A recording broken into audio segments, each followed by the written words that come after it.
ఇక తిరుమల లడ్డూల్లో జంతువుల కొవ్వు కలిసిందనే వార్త ఈ తెలుగు రాష్ట్రాల్లో ఉన్న శ్రీవారి భక్తులనే కాదు సార్, ప్రపంచవ్యాప్తంగా ఉన్న శ్రీవారి భక్తులను పెట్టింది, కలచివేసింది కూడా. నేపథ్యంలో రాహుల్ గాంధీ ఒక ట్వీట్ చేశారు సార్. రాహుల్ గాంధీ మాత్రమే కాదు, దేశవ్యాప్తంగా ఉన్న చాలామంది రాజకీయ నాయకులు కూడా తమ అభిప్రాయాల్ని వ్యక్తం చేస్తూ ఉన్నారు. Rahul Gandhi tweet: the reports about the defilement of the prasad at Sri Venkateswara temple in Tirupati are disturbing. Lord Balaji is a revered deity for millions of devotees in India and across the world. This issue will hurt every devotee and needs to be thoroughly looked into. Authorities across India have to protect the sanctity of our religious spaces. So, ఒక clarity ఇవ్వాల్సిన అవసరం ఉంది. ఎందుకంటే TTD Andhra Pradesh ప్రభుత్వ పరిధిలో ఉంది కాబట్టి గతంలో మీరు ఈ ఇష్యూ వచ్చినప్పుడు కూడా చెప్పారు చంద్రబాబు నాయుడికి నా అపీల్ అంటూ. ఇప్పుడున్న పరిస్థితుల్లో ఏం చేయాల్సి ఉంది ప్రభుత్వం? ఏం చేయాలి? అదే మీరు చెప్పిందే చేయాలి. మీరు ఏం చెప్పారో అదే చేయాలి. క్లారిటీ ఇవ్వాలి కదా. ఇప్పుడు దానిపైన విచారణ, మరింత సమగ్రమైన విచారణ జరిపించాలి. ఇప్పుడుకు ఒక నేషనల్ డైరీ డెవలప్మెంట్ బోర్డుకు చెందిన centre for analysis and learning in life stock and food అనే సంస్థ రిపోర్ట్ ఒక్కటి మనకు చూపుతున్నారు. ఆ రిపోర్ట్ ఆధారంగా మాత్రమే ఇందులో కల్తీ జరిగింది, అందులో ఎనిమల్ ఫ్యాట్ కలిసింది అని చెప్తున్నారు. ఇంకొక పాయింట్ చెప్తున్నారు ఏంటంటే, ఇవాళ కొత్తగా వచ్చిన పాయింట్, దేవునికి దగ్గర వాడేది ఏమో ఆ 1667 రూపాయలకు కొన్నారు ఆవు నెయ్యి, మరి 320 రూపాయలకు లడ్డూకు వాడే ఆవు నెయ్యి కొన్నారు అని. సో ఇదొక అంశం వచ్చింది. నిజమే, మరి 320 రూపాయలకే ఆవు నెయ్యి ప్యూర్ దొరకదు, అంతవరకు ష్యూర్. అంతవరకు నాకు కూడా నమ్మకం, ఎందుకంటే మేము కూడా ఆవు నెయ్యి వాడతాం. ప్యూర్ ఆవు నెయ్యి ఎక్కడా 320 రూపాయలు దొరకదు. మన ఇంట్లో పాలు పోసే అతనికి ప్యూర్ ఆవు నెయ్యి కావాలన్నా 1000 రూపాయలు మినిమం ఉంటుంది నాకు తెలిసినంతవరకు. చాలా కాస్ట్లీ ఉంటుంది కదా ఆవు నెయ్యి, 320 రూపాయలకే దొరకదు ప్యూర్ ఆవు నెయ్యి.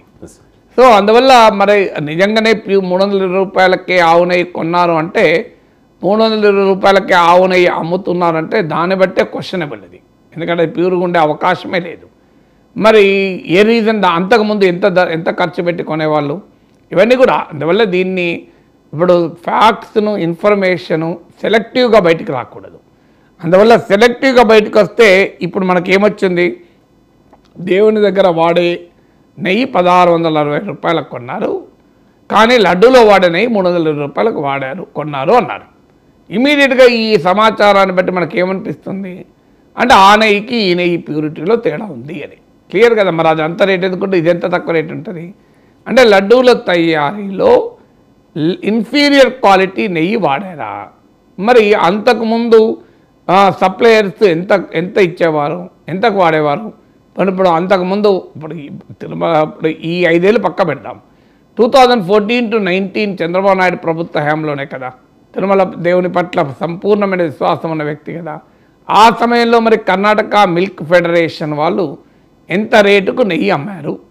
అప్పుడు దేవునికి దగ్గర పెట్టే నెయ్యి, లడ్డూ నెయ్యి ఒకటే రేటా, ఒకే క్వాలిటా? ఇప్పుడు ఈ సమాచారం లేదు మళ్ళీ పబ్లిక్ డొమైన్లో, మీరు గమనించండి. సో పబ్లిక్ డొమైన్లో సమాచారం అనేది పూర్తి స్థాయిలో ఉండాలి. సెలెక్టివ్ సమాచారంతో మనం కంక్లూజన్కి రాలేము. అందువల్ల సమగ్రమైన సమాచారం ఉంటేనే ఎవరైనా కంక్లూజన్ రాస్తారు. అన్ఫార్చునేట్లీ ఏంటంటే, ముందు కంక్లూజన్కి వస్తున్నారు, తర్వాత సమాచారాన్ని ఇస్తున్నారు. అది దేవుని ప్రతిష్టను దెబ్బతీస్తుంది. ఎందుకంటే మనము ఒకవేళ దీనిపైన ముందస్తుగా నిర్ణయానికి వచ్చామనుకోండి, చాలా ప్రమాదకరం కదా. అందుకే దీనిపైన మనం ఒక వ్యాఖ్య చేసేటప్పటికీ కోట్లాది మంది ప్రజల విశ్వాసాలు అనే అంశాన్ని మర్చిపోకూడదు. రోజు పద్దస్తమానం పలానా ఎనిమల్ ఫ్యాట్ కలిసింది, ఎనిమల్ ఫ్యాట్ కలిసింది అని మాట్లాడుకుంటేనే భక్తుల హృదయాలు కదిలిపోతాయి కదా.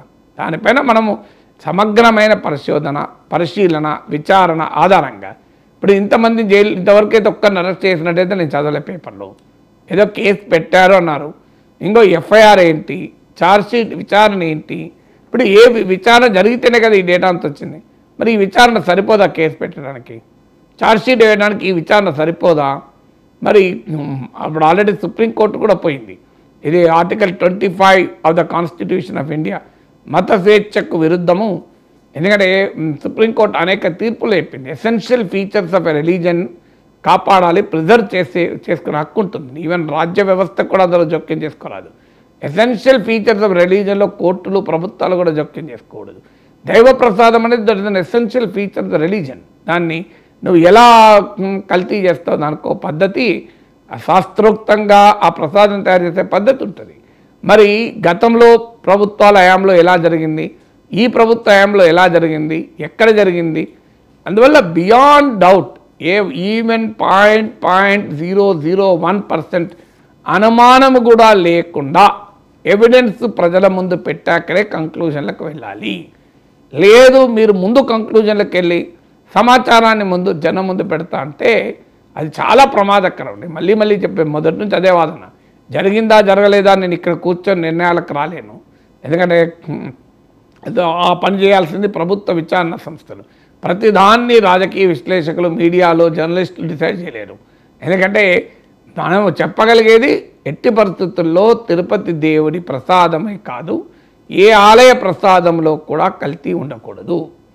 అందువల్ల మరి ఆ కల్తీ ఎక్కడ జరిగింది, ఎందుకు జరిగింది, ఇప్పుడు ఇతర దేవాలయాల్లో మరి ఏ రకమైన నెయ్యి వాడుతున్నారు, ఒక్క తిరుమల దేవుడే కాదు కదా. మీరు ఇప్పుడు దుర్గా మందిర దేవుడు గుడి ఉంది విజయవాడలో, మరి అక్కడ ఏది వాడుతున్నారు, మీరు దేశ సింహాచలంలో ఏ నెయ్యి వాడుతున్నారు, ఆ నెయ్యికి మరి మీరు పంపించారా దీన్ని పరీక్షలకు, ఆ నెయ్యి క్వాలిటీ ఏంటి, దాంట్లో మరి ప్రసిద్ధ పుణ్యక్షేత్రాలు చాలా ఉన్నాయి.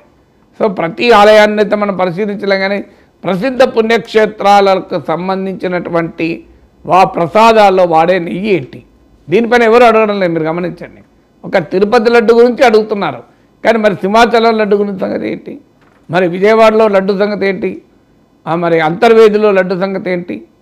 సో ఇలాంటి అనేక పుణ్యక్షేత్రాలు ఉన్నాయి కదా, మరి ఆ పుణ్యక్షేత్రాల్లో మరి లడ్డు వాడకంలో వాడే నెయ్యి క్వాలిటీ ఏంటి, దానికి కూడా ఆన్సర్ ఉండాలి కదా. ఆ నెయ్యి శాంపిల్స్ కూడా పంపించాలి. అందువల్ల ఇది ఎక్కడ జరిగింది, ఎలా జరిగింది, ఏ రూపంలో జరిగింది, ఏ మేరకు జరిగింది, దీన్ని శాస్త్రం ఒప్పుకుంటుందా ఒప్పుకోదా, దీనిపైన ఆగమ శాస్త్ర పండితులు ఏం చెప్తున్నారు, ఇది మనకు జరగాల్సింది. కానీ మనకు చర్చ అంతా రాజకీయ చర్చ నడుస్తుంది. వెరీ అన్ఫార్చునేట్ రాజకీయ చర్చ జరగడం. ఇది రాజకీయ చర్చ తర్వాత ఫస్ట్ మీరు కాంప్రిహెన్సివ్గా విచారణ, కాంప్రిహెన్సివ్గా పరిశోధన జరగాల్సిన అవసరం ఉంది. లేదు దీనికి ల్యాబులు ఉన్నాయని ఒకరు, ల్యాబులు లేవని ఒకరు. మరి ల్యాబులు లేవు అంటే ఎందుకు లేవు, ల్యాబులు లేవు అంటే గత 5 ఏళ్లలో అంతకుముందు ఉండి, చంద్రబాబు నాయుడు ప్రభుత్వం ఉన్నప్పుడు ఉండి, జగన్మోహన్ రెడ్డి ప్రభుత్వం వచ్చాక ల్యాబ్ తీసేశారా, అంతకుముందు కూడా ల్యాబ్ లేదా, సో ఎప్పటి నుంచి లేదు, అసలు పరిశోధనే లేదంటే మరి చాలా ప్రమాదకరం కదా. అసలు నాకున్న సమాచారం అయితే పరిశీలిస్తారని, కానీ ఇప్పుడు లేదు, అసలు అక్కడ తిరుపతిలో ఆ సదుపాయాలే లేవు అని అంటున్నారు. అందుకే ఇవన్నీ క్వశ్చన్స్ రావాలి అంటే క్లారిటీ రావాలి. ఆ క్లారిటీ రావాలంటే సమగ్ర విచారణ తప్ప మరో మార్గం లేదు. మీరు అవసరం వస్తే ఓ సిట్టింగ్ జడ్జితోనో లేదా రిటైర్డ్ జడ్జితోనో, ఇప్పుడు సుప్రీంకోర్టు కూడా వెళ్ళింది కనుక కోర్ట్ మానిటర్డ్ ప్రోబ్ కూడా ఉండొచ్చు సుప్రీంకోర్టు. ఎందుకంటే ఇది ప్రభుత్వాలు చేస్తే రాజకీయపరమైన స్వభావం ఉంటుంది. ఈ రాజకీయ కల్తీ ఇంకా ప్రమాదకరం, నెయ్యి కల్తీని మించిన ప్రమాదం ఇది. అందువల్ల దయచేసి రిక్వెస్ట్ ఏంటంటే దీనిపైన సమగ్ర పరిశోధనకు ఆదేశించండి. సమగ్ర పరిశోధన ఇప్పటివరకు ఏ సంస్థ పరిశోధన జరుపుతుందో తెలియదు, ఎంతమంది పైన కేసు పెట్టారో తెలియదు, ఆ కేసులో ఏముంది, ఎఫ్ఐఆర్ దాఖలైందా లేదా తెలియదు, ఎవరిపైన యాక్షన్ తీసుకున్నారా, ఇంతవరకు టీటీడీలో ఒక్క అధికారినైనా సస్పెండ్ చేశారా, ఇంత ఘోరం జరిగిన తర్వాత మన మీడియాలో రాలే, మరి మనకు తెలియదు. ఇప్పుడు కనీసం 10 మంది అధికారులు సస్పెండ్ కావాలి కదా. ఇంత ఘోరం జరిగితే ఒక చిన్న తప్పు జరిగిన మీరు వెంటనే చేస్తారు కదా. ఇప్పుడు కాదంబరి జత్వాని విషయంలో ముగ్గురు పోలీసు అధికారులను సస్పెండ్ చేశారా లేదా? మరి ఇంత వివాదం జరుగుతున్న తిరుమలలో ఎంతమంది అధికారులు సస్పెండ్ చేశారు మీరు చెప్పండి. సస్పెండ్ కావాలి కదా వెంటనే అధికారులు. మరి ఇంత ఘోరం, ఇంత అపచారం చేసిన అధికారులు ఎందుకు ఉండాలి అక్కడ? కానీ నాకు ఆశ్చర్యం వేస్తున్న రోజు ఇంత మాట్లాడుకుంటున్నాం, కానీ ఎంతమంది పైన కేసులు పెట్టిందో తెలియడం లేదు, ఎఫ్ఐఆర్ ఏంటో తెలియడం లేదు, మీరు ఏ అధికారిని ఏ ఉద్యోగిని సస్పెండ్ చేశారో తెలియడం లేదు. అంటే ఎవరికి సంబంధం లేకుండా ఇది జరుగుతుందా? ఎవరి మీద ఎవరిపైన ఎవరినైనా అరెస్ట్ చేశారో తెలియదు. ఈ సమాచారం కావాలి కదా మొదలు. అది వీ వాంట్ యాక్షన్. యాక్షన్ లేదు, రియాక్షన్ ఉంది. అన్ఫార్చునేట్ ఏంటంటే యాక్షన్ ఉండాలి, రియాక్షన్ కాదు కదా. సో రియాక్షన్ తర్వాత, యాక్షన్ మొదలు పెడితే ఆటోమేటిక్ రియాక్షన్ ఉంటుంది. అందువల్ల ఇప్పటికైనా లడ్డూ విషయంలో రాజకీయ వాద ప్రతివాదాలు కాకుండా చట్టబద్ధమైన ధర్మబద్ధమైన చర్యలకు ఉపక్రమించాలి. చట్టబద్ధమైన ధర్మబద్ధమైన చర్యలు తీసుకునే సమయంలో ఎంతటి వారినైనా మనం అంగీకరించేది లేదు. అందువల్ల ఈ తిరుపతి లడ్డు వ్యవహారం కూడా మరో 2G స్పెక్ట్రమ్ కుంభకోణం లాగా ఓ 2 ఏళ్ళు 3 ఏళ్ళు నడిచి తర్వాత ఏమీ తేలలేదు అని అంటే చాలా ప్రమాదకరం. ఎందుకంటే ప్రజల మనోభావాలు విశ్వాసాలకు సంబంధించింది. స్పెక్ట్రమ్ కుంభకోణంలో ఏమీ తేలనట్టు, బోఫర్స్ కుంభకోణంలో 40 ఏళ్ళైనా ఏమీ తేలనట్టు, బోటునోడు కుంభకోణంలో ఏమీ తేలనట్టు ఇది కూడా వదిలేద్దామా? అవంటే ఏం కాదు, తేలినా తేలకపోయినా మాట్లాడుకుంటాం మనం. అయిపోయి విశ్వాసాలకు సంబంధించింది కదా. అందుకని నేను అనేది దీనిపైన సమగ్ర విచారణ జరగాలి అని. లేదు ఇలా రాజకీయంగా ఎవరు అని అనుకుంటారు, 4 నెలల తర్వాత మళ్ళీ ఎక్కడైతే ఏంటి పరిస్థితి? అందుకంటే పాలిటిక్స్ కాదు, we want policies, we want action. ఎందుకంటే ఇది ప్రజల విశ్వాసాలకు సంబంధించింది, ప్రజలు మా ఆవేదనకు సంబంధించింది కదా.